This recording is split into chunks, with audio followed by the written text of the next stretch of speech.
my pleasure to be online to talk about women leadership and women equality. So first, my name is Zena Chung, and I'm very honored and privileged to participate as a speaker for Women Leaders in Emirates Conference 2020. Being on this conference, what I realize is that it's very important to educate women to take more leadership, but also it's very important to educate our male leaders as well. Somebody like Dr. Musa Shaikh has a foundation called the Musa Shaikh Global Women Foundation. So we need more male leaders who pay a lot of attention to educate the other male genders as well. So first, let me quickly introduce myself. I'm a Korean Canadian who currently live in Seoul, South Korea. I work as a peace ambassador of UNPKFC, UN Peacekeeping Forces Council, Goodwill Ambassador of International Human Rights Protection Services, and a Senior Advisor for UN Habitat Korea Committee. I also have been a recipient for the most prestigious award in India called Dr. Sarojini Naidu International Award. She is called Nightingale of India. She was the most respected and well-known female political leader and poet in India who worked for the nation's independence with Mahatma Gandhi. I'm a CEO of my own company called EVA Global Holdings. EVA Global Holdings is a company specializing in communication and consulting in the field of international trade, investment, public diplomacy, and international business. I also take important positions such as International Business Advisor for WFKB, World Federation of Korean Business, and a Secretary General for KEEA, Korean Emirati Entrepreneurs Exchange Association, and KABFF, Korean American Businessmen Friendship Forum. I'm also a committee chair for KOIMA, Korea Importers Association. I do have a strong political and economic connections in Korea and abroad. I have 2 master's degree in MA Specialist in International Political Economy of International Development from the University of Toronto, and another master's degree in Master of International Studies from Iha Women's University, Graduate School of International Studies in Seoul, Korea. I personally appreciate Dr. Musa Shaikh and his teams at Berkeley Middle East Holding Group in UAE to give me an opportunity to be a speaker for Women Leaders in Emirates Conference 2020. Okay, now I'm going to answer some of the questions related to the women leadership. Question number 1, how do I balance work and life responsibilities? Balancing is always very hard to juggle for everyone. I believe I'm more toward work since I enjoy working. For me, working is like a hobby. When I do work, I try to think work is like a hobby, so that way, instead of being stressful, I can enjoy working like a hobby, so I can be less stressful. So what's important is the qualities of time and work rather than quantities. I try to maximize myself to work efficiently, to spend less time, but increase work productivity. So in economic terms, not the profit maximization, but productivity maximization that I always think about myself.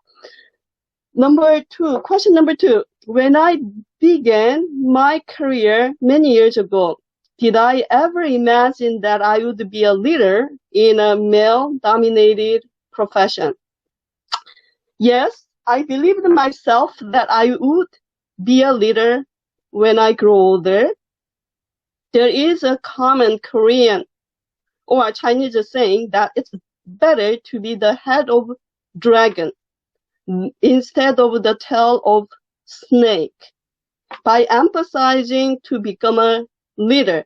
So I always told myself from my childhood that, yes, I'm going to be the head of a dragon, not the tail of the snake. So instead of becoming a follower, I chose my path to be a leader who can influence people around me with a positive influence. I had to keep on saying this saying through my childhood, and it really encouraged myself to become a good influential leader. Question number three. As a female leader, what has been the most significant barrier in my career? I believe this question really applies to so many female leaders we have around. I believe one of the biggest challenges that women have compared to men is that the responsibilities of childbirth and raising children. There are many highly educated women in Korea, in UAE, in many other countries, who have to quit their jobs and careers due to childbirth and raising children, since the cultures in many Asian countries and in many other developing countries that raising children are not the father's jobs, but mostly mother's jobs. Many of these women, even though with their high education, they have found it quite challenging to continue their careers after many years of careers being disconnected. So it is very important for men, our male partners, to take the same kinds of responsibilities to raise the children with their female spouses. Question number four, who inspired me and why? As a female leader, Mother Teresa, as everybody knows, Mother Teresa has devoted her life to serving the poor and destitute around the world. She spent many years in Calcutta, India, where she founded the Missionaries of Charity, a religious congregation devoted to helping those in great need. In 1979, Mother Teresa was awarded the Nobel Peace Prize and became a symbol of charitable, selfish work.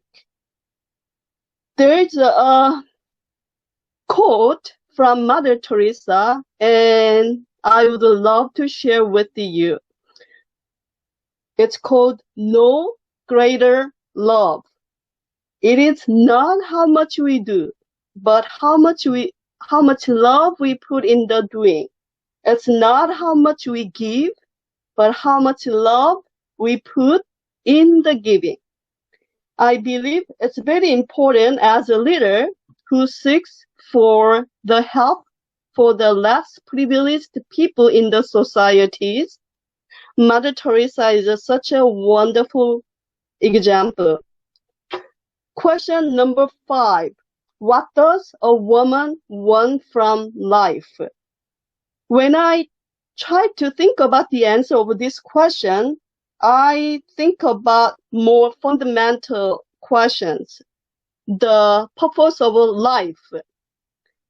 not only as a man, woman, but also as a man. The basic needs of a human being are to seek for happiness.